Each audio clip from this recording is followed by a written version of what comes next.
الحمد للہ وکفا والصلاة والسلام علی حبیبہ المصطفیٰ وعلی آلہ الاتقیاء وصحبہ اولی الصدق والصفاء اما بعد فقد قال اللہ تبارک وتعالی والذین آمنوا واتبعتهم ذریتهم بإیمان الحقنا بهم ذریتهم وما ألتناهم من عملهم من شیء وقال نبینا صلی اللہ تعالی علیہ وسلم امتی امت مرحومۃ تدخل قبورها بذنوبها وتخرج من قبورها لا ذنوب علیها تمحص عنها باستغفار المؤمنین لها رواہ الطبرانی وغیرہ صدق اللہ مولانا العظیم وصدق رسولہ النبی الکریم ونحن ولا ذلک لمن الشاہدین والشاکرین والموقنین والمطمئنین والحمد للہ رب العالمین۔ تمام حضرات درود شریف پڑھی۔ اللہم صلی علی سیدنا و مولانا محمد معدن الجود والکرم وآلہ الکرام وابنہ الکریم وبارک وسلم۔ صلاۃ و سلام علیک یا سیدی یا شفیع المذنبین وعلی آلک و اصحابک یا سیدی یا رحمت للعالمین۔ حضرات گرامی قدر، معزز سامعین، برادران مسلک، معززین علاقہ، آپ جانتے ہیں کہ یہ محفل ایصال ثواب، دعا اور تعزیت کی محفل ہے۔ ہمارے محترم و مکرم ڈاکٹر صاحب کے برادر محترم جام قربان حسین صاحب جو اس دار فانی سے کوچ کر گئے ہیں، اور انہی کے ایصال ثواب کے لیے اور انہی کی بخشش کی دعا کے لیے ہم اور آپ جمع ہوئے ہیں۔ دعا کیجیے اللہ تبارک و تعالی مرحوم و مغفور کی بخشش فرمائے، اللہ تعالیٰ ان کے سفر آخرت کو آسان فرمائے اور جنت الفردوس میں انہیں اعلیٰ مقام عطا فرمائے، اور مرحوم کے جتنے لوائقین ہیں، سوگواران ہیں، پسماندگان ہیں، اللہ تعالیٰ اس حادثہ فاجعہ پر انہیں صبر جمیل عطا فرمائے اور اس صبر پر انہیں اجر عظیم عطا فرمائے۔ ایصال ثواب اور دعا کے حوالے سے چونکہ یہ محفل سے مناسبت رکھتا ہے عنوان، ایک دو باتیں میں نے پیش کرنی ہیں۔ سب سے پہلی اور بنیادی بات اس حوالے سے یہ نوٹ فرمائیں کہ اسلام جو ہے یہ ایسا دین ہے جس میں انسان کے لیے دنیاوی اور اخروی سعادتیں ہمیشہ موجود رہتی ہیں، اور نیکی جو ہے یہ وہ بنیادی کانسیپٹ ہے جس کی بنیاد پر انسان کی دنیا اور آخرت کا جتنا بھی احوال ہے اس کا دار و مدار اسی نیکی پر ہے۔ یہ نیکیاں، یہ نیک اعمال، یہ اعمال صالحہ جس طرح خود انسان کی اپنی بخشش کا باعث ہوتے ہیں، سبب ہوتے ہیں، ذریعہ ہوتے ہیں، ایسے ہی یہ نیک اعمال، یہ نیکیاں دوسرے کی بخشش کا باعث بن جائیں تو اسے اصطلاح شرع میں ایصال ثواب کہتے ہیں۔ اور اسلام کا گہرائی اور گہرائی سے مطالعہ کیا جائے تو اسلام ہمیں اس چیز کی نہ صرف ترغیب دلاتا ہے بلکہ یہ حکم دیتا ہے کہ ہم جہاں تک ہو سکے، جتنا ہو سکے مسلمانوں کو فائدہ پہنچائیں۔ بلکہ اگر میں یہ جملہ کہہ دوں تو بے جانا ہوگا کہ اسلام کی عمارت میں سے جو آدھی عمارت ہے وہ جس بنیاد پر کھڑی ہے وہ یہی مسلمانوں کو نفع پہنچانا ہے، انہیں فائدہ پہنچانا ہے۔ کیونکہ اسلام بنیادی طور پر دو چیزوں سے مرکب ہے، یعنی اسلام کی پوری عمارت جس بنیاد پر کھڑی ہے وہ دو چیزیں ہیں۔ یوں بھی کہہ سکتے ہیں کہ اسلام ویسے تو بہت وسیع و عریض دین ہے، اس کا پھیلاؤ بہت زیادہ ہے، اس کی وسعت، اس کا دامن بہت زیادہ وسیع ہے۔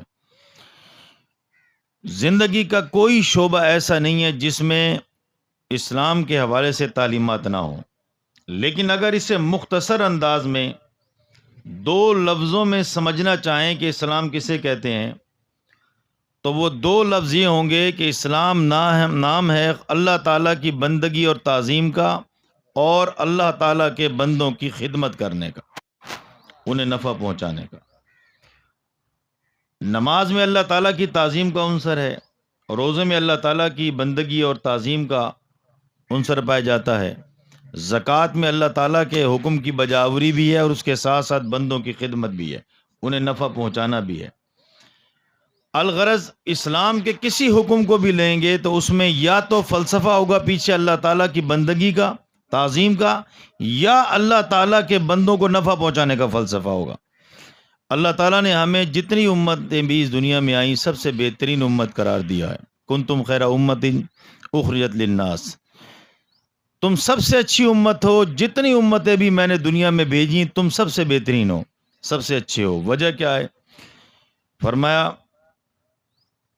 تأمرون بالمعروف وتنہون عن المنکر، تم اس لیے سب سے بہترین امت ہو کہ تم لوگوں کو نیکی کا حکم کرتے ہو، برائی سے روکتے ہو۔ نیکی کا حکم کرنا بھی انہیں فائدہ پہنچانا ہے، برائی سے روکنا بھی انہیں فائدہ پہنچانا ہے۔ تو ہمیں سب سے افضل اور اشرف امت اسی لیے قرار دیا گیا ہے کہ ہم صرف اپنے لیے نہیں پیدا ہوئے، ہم دوسروں کے لیے پیدا ہوئے ہیں کہ ہم دوسروں کو کتنا فائدہ پہنچا سکتے ہیں۔ ہماری افضلیت اور ہمارے کمال کا معیار یہ ہے کہ ہم یہ دیکھیں کہ ہم اللہ تعالیٰ کے بندوں کو کتنا فائدہ پہنچا رہے ہیں۔ تو گویا آدھا اسلام جس بنیاد پر کھڑا ہے وہ ہے لوگوں کو فائدہ پہنچانا۔ حضرت امام ابو بکر شبلی رحمۃ اللہ تعالی علیہ جمعہ پڑھنے جا رہے تھے، ایک بلی کو دیکھا سائیڈ پر بیٹھی سردی میں ٹھٹر رہی ہے، اسے بہت سردی لگی ہے۔ آپ نے اسے اٹھایا اور اپنی آستین میں کپڑے کے اندر دبوچ لیا۔ جب دنیا سے گئے تو اللہ تبارک و تعالیٰ کی بارگاہ میں پیشی ہوئی، کسی نے خواب میں دیکھا، پوچھا اللہ تعالیٰ نے کیا معاملہ کیا؟ فرمایا وہ جو چھوٹی سی بلی کے بچے پر رحم کیا تھا نا، سردی سے بچایا تھا، اللہ نے فرمایا اے ابو بکر شبلی تجھے اسی وجہ سے ہم بخش رہے ہیں۔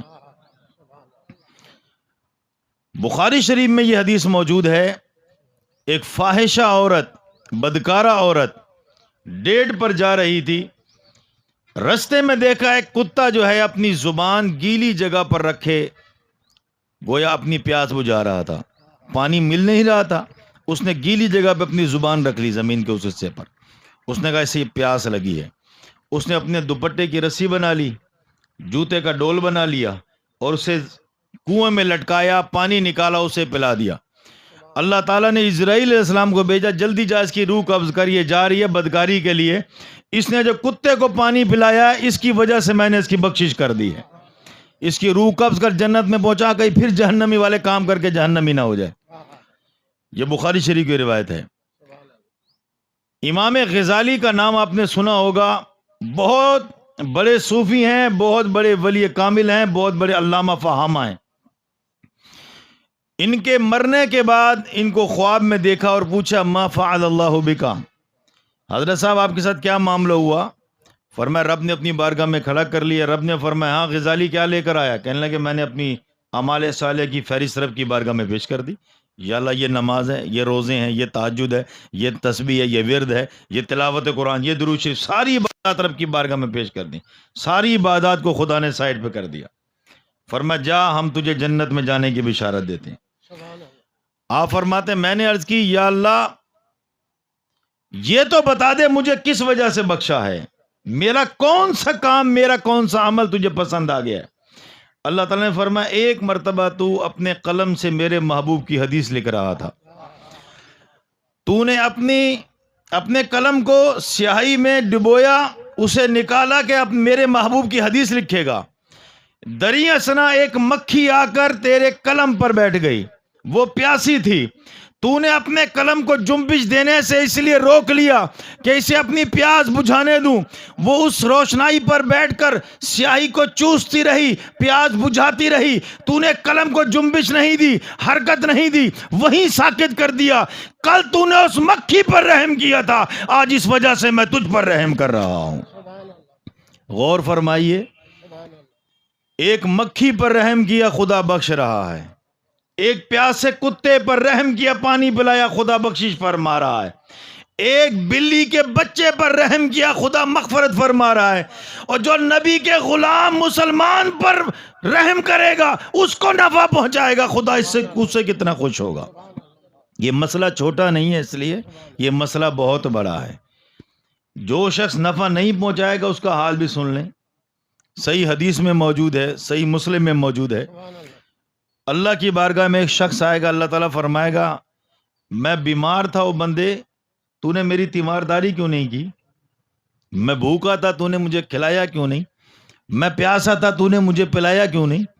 وہ بندہ کہے گا کیف اعودک واسقیک واطعمک وانت رب العالمین. یا اللہ تو رب العالمین ہے، سب کو پالنے والا ہے، سب کو کھلانے پلانے والا ہے، سب کو شفا دینے والا ہے. تو بیماری سے پاک ہے، کھانے سے پاک ہے، پینے سے پاک ہے. مولا میں تیری تیمارداری کیسے کرتا؟ تجھے کھانا کیسے کھلاتا؟ تجھے پانی کیسے پلاتا؟ تو رب العالمین ہے، ان چیزوں سے پاک ہے. اللہ تعالیٰ اسے کیا جواب دے گا؟ اللہ فرمائے گا فلاں بندہ میرا بیمار تھا، اگر تو اس کی تیمارداری کرنے جاتا، اس کے دل کی ڈھارس بندھاتا، چند آرام سکون والے جملے بولتا، اگر تو تیمارداری کے لیے اس کے پاس جاتا، میری رحمت بھی وہیں موجود تھی.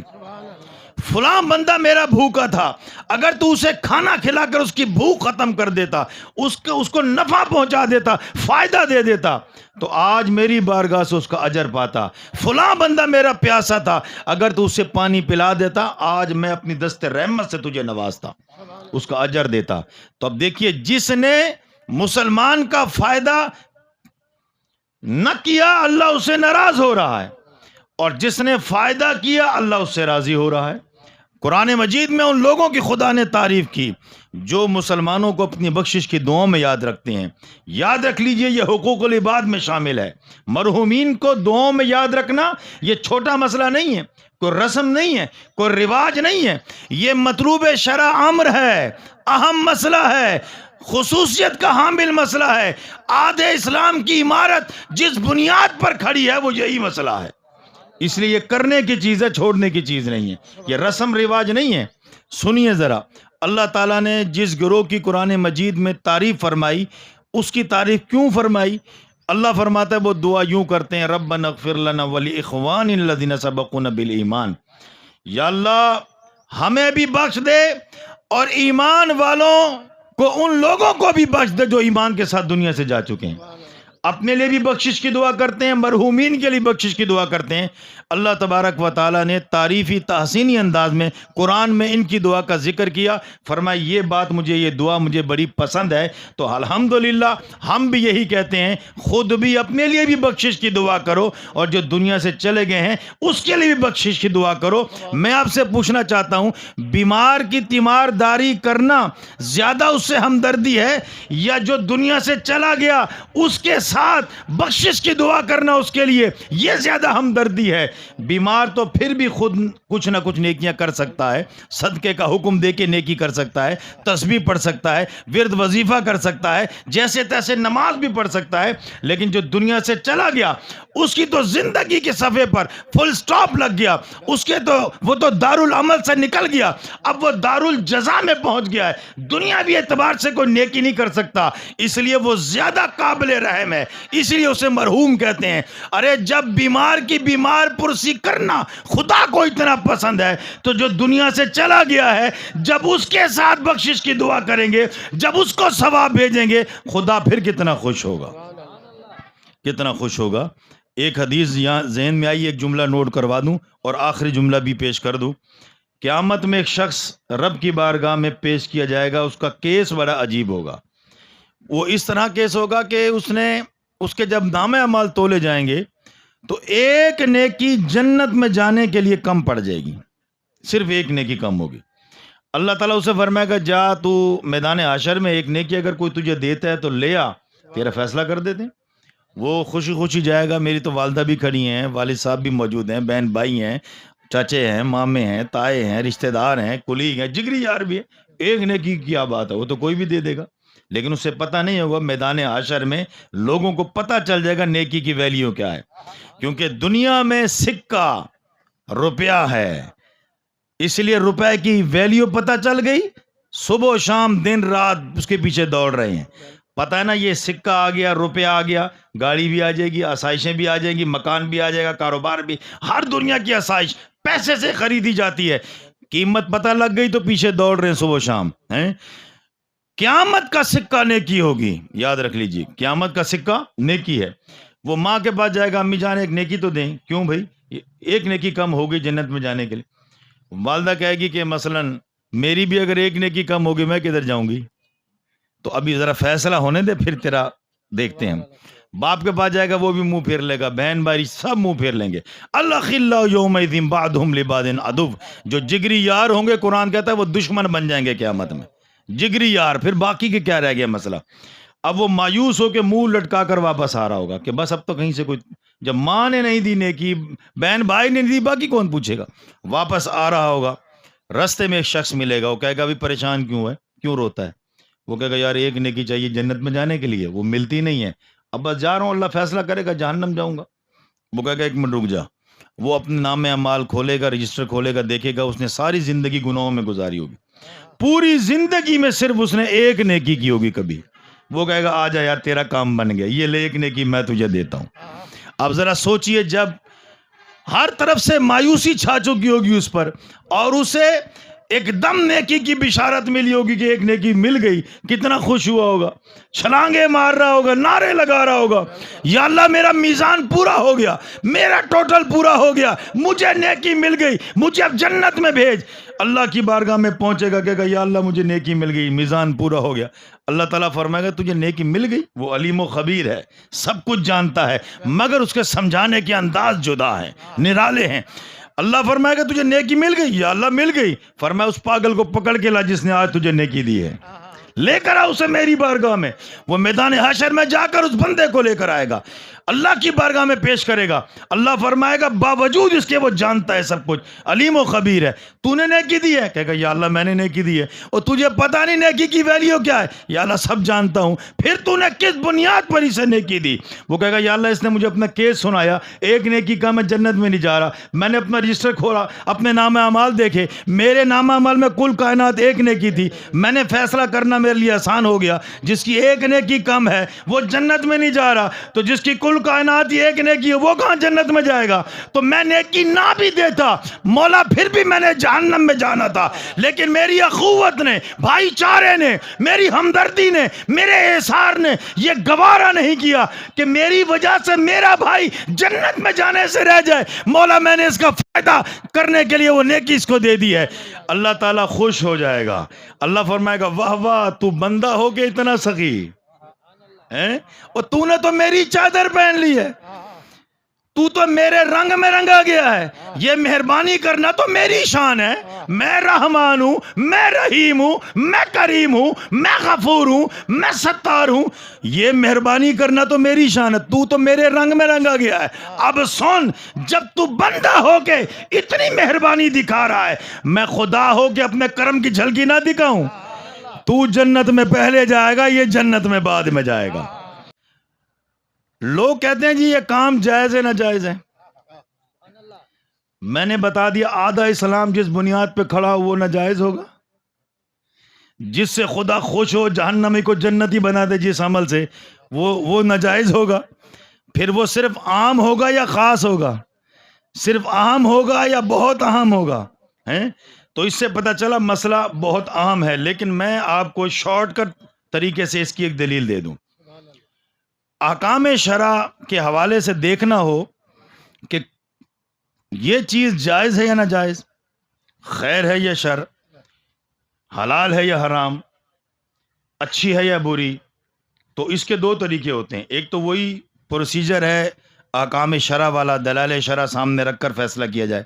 ایک اور شارٹ کٹ رستہ ہے، وہ ہے عوام کے لیے، کیونکہ باریک باتیں، لطائف، حقائق اس سے عوام جو ہوتے ہیں لابلد ہوتے ہیں، وہ قرآن کی آیات پہ تفاسیر، شان نزول، یہ سارے معاملات نہیں دیکھ سکتے، اسی طرح احادیث اور دیگر معاملات.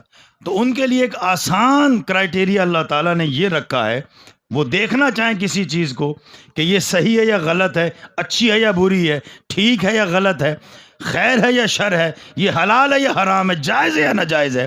اس کے لیے آسان طریقہ یہ ہے، یہ دیکھ لو کہ اللہ تعالیٰ کے محبوب یہ کام کرتے تھے یا نہیں. یہ شارٹ کٹ راستہ ہے. سورہ فاتحہ میں آپ پڑھتے ہیں صراط الذین انعمت علیہم، پہلے دعا کرتے ہیں اہدنا الصراط المستقیم، یا اللہ ہمیں سیدھے راستے پر چلا. پھر اللہ نے خود فرمایا، وضاحت کر دو کہ صراط مستقیم ہے کیا، صراط الذین انعمت علیہم، سیدھا راستہ ان لوگوں کا راستہ جن پہ خدا نے انعام کیا. اب انعام تو مجھ پر بھی کیا ہے، آپ پر بھی کیا ہے، زید عمر بکر سب پر خدا کے انعام و اکرام کی بارش ہے. تو یہاں انعام کون سا انعام مراد ہے؟ یہاں خصوصی نوازشیں، خصوصی انعامات مراد ہیں. اب وہ کن پر کیے ہیں؟ تفسیر القرآن بالقرآن تفسیر کا اعلیٰ درجہ ہے. میں اسی حوالے سے جملہ پیش کر دوں.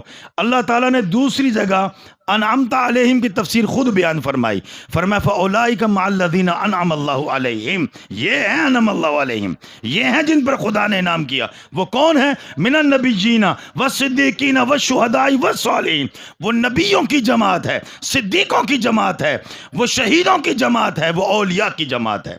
تو گویا اللہ فرماتا ہے ان لوگوں کے راستے پر چلا جو تیرے محبوب ہیں، یعنی نبی ہیں، صدیق ہیں، شہداء ہیں، صالحین ہیں، اولیاء ہیں.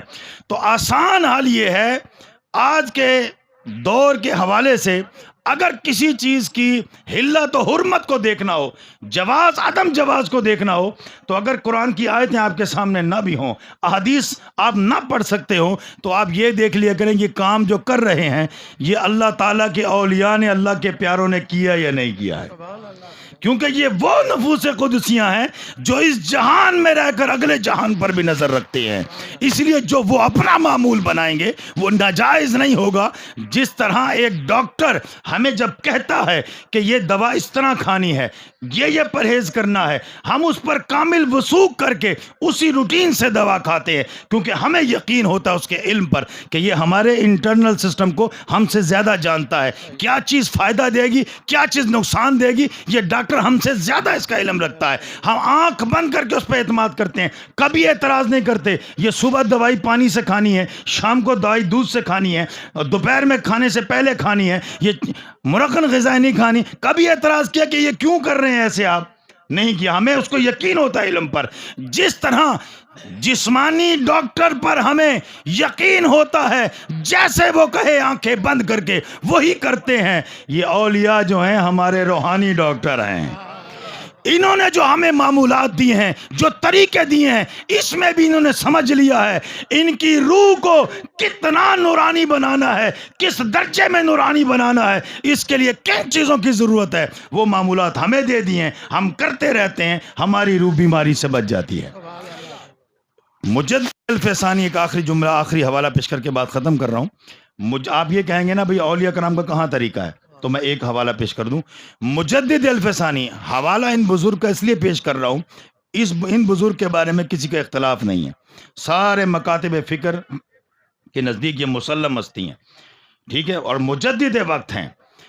اور مجدد وہ شخصیت ہوتا ہے جس کی حدیث میں بشارت ہے. ہر صدی میں اللہ تعالیٰ مجدد بھیجتا ہے. ان کا کام کیا ہوتا ہے؟ یجدد لہا دینہا، دین کو صاف ستھرا کرتے ہیں، بدعت کو ختم کرتے ہیں، سنت کو رائج کرتے ہیں، ساری معصیت اور بری رسم و رواج کو ختم کر دیتے ہیں. تو مجدد صاحب اپنا عمل مکتوبات شریف میں لکھتے ہیں، فرماتے ہیں میں ہر سال اہل ابا کی فاتحہ خوانی کرتا ہوں. اہل ابا پنجتن پاک. فرماتے ہیں ایک سال جب میں نے اہل ابا کی فاتحہ خوانی کی تو سرکار کی مجھے زیارت ہو گئی، مدینے والے کی زیارت ہوگی. سرکار کے رخ انور کے سامنے جا کر میں چاہتا ہوں دیدار کروں، حضور رخ انور پھیر لیتے ہیں. میں پھر سامنے آنا چاہتا ہوں، حضور پھر رخ انور پھیر لیتے ہیں. یعنی آپ اپنے دیدار سے شاد کام نہیں فرماتے. تو میں عرض کرتا ہوں حضور کیا گستاخی ہو گئی، کیا بے ادبی ہو گئی، حضور مجھے اپنے دیدار سے شرف یاب کیوں نہیں فرماتے ہیں؟ تو سرکار نے جو جملہ ارشاد فرمایا وہ مبارک کلمات میں مجدد صاحب کے مکتوبات سے پڑھنا چاہتا ہوں. آپ فرماتے ہیں کہ سرکار نے فرمایا من طعام در خانہ عائشہ میں خرم، ہر کے مرا طعام فرستد بخانہ عائشہ فرستد. اے احمد سرندی، ہم تو ام المومنین عائشہ صدیقہ کے گھر سے کھانا کھاتے تھے، تو جو ہمیں کھانا بھیجے ان کے گھر میں بھیجے۔ فرماتے مجدد صاحب میں سمجھ گیا سرکار یہ کہنا چاہتے ہیں پنجتن پاک کا نام لیا کرو نا فاتحہ میں، تو حضرت عائشہ کے بھی نام لیا کرو، ان کو بھی ثواب بھیجا کرو۔ فرماتا ہے پھر میں نے ساری ازواج مطہرات کو ثواب بھیجنا شروع کر دیا اور ان کے وسیلے سے دعا شروع کر دی۔ تو اب دیکھیے یہ وقت کا مجدد اپنا عمل بیان کر رہا ہے، فاتحہ خوانی بھی کر رہا ہے، ثواب بھی بھیج رہا ہے۔ تو اگر ثواب بھیجنا یہ محفل بدعت ہوتی، حضور خواب میں فرماتے اے مجدد تجھے بھیجا تھا بدعت کو ختم کرنے، تو نے بدعتیں شروع کر دی ہیں، تجھے سنت کو رائج کرنے کے لیے بھیجا تھا، تو نے بدعت کا بازار گرم کر دیا ہے۔ سرکار نے یہ نہیں فرمایا بلکہ فرمایا جب 5 کا نام لیتے ہو 6 کا نام بھی لیا کرو۔ تو پتہ چلا ہے سارے ثواب فاتحہ خوانی کرنا یہ بدعت نہیں ہے، میرے نبی کی سنت ہے۔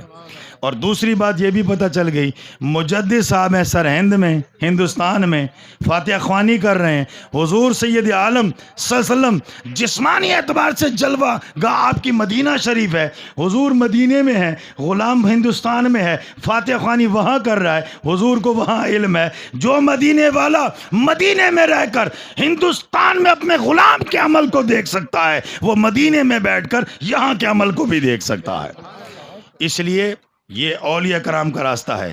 تو اب چھوڑنا اس طریقے کو چاہیے جو ڈاکوؤں کا ہو، جو چوروں کا ہو، جو لٹیروں کا ہو، جو فاسقوں کا ہو، جو فاجروں کا ہو، ان کے راستے پہ کچھ چلنے کو کہے اس کو دیوار پر مارو اس کی بات کو۔ ہم ان کے راستے پر نہیں چلیں گے، لیکن جن کے راستے پہ چلنے کا خدا نے حکم دیا ہے نبیوں ولیوں کے راستے پر، ان کے راستے پر چلنے سے اگر کوئی روکے گا تو سمجھ جاؤ وہ صراط مستقیم والا نہیں ہے، سچائی والا نہیں ہے۔ الحمدللہ خدا نے اس لیے داتا علی حجویری بھی ہمیں دی ہیں، غریب نواز بھی ہمیں دی ہیں، غوث پاک بھی ہمیں دی ہیں۔ ہم ان کے معمولات کو دیکھ کر اپنی اصلاح کر لیتے ہیں، جیسے انہوں نے کیا ہے ہم بھی ویسے کر رہے ہیں۔ تو جس عمل پر اولیاء کی مہر ہو وہ بدعت نہیں ہوتا، وہ سنت ہوتا۔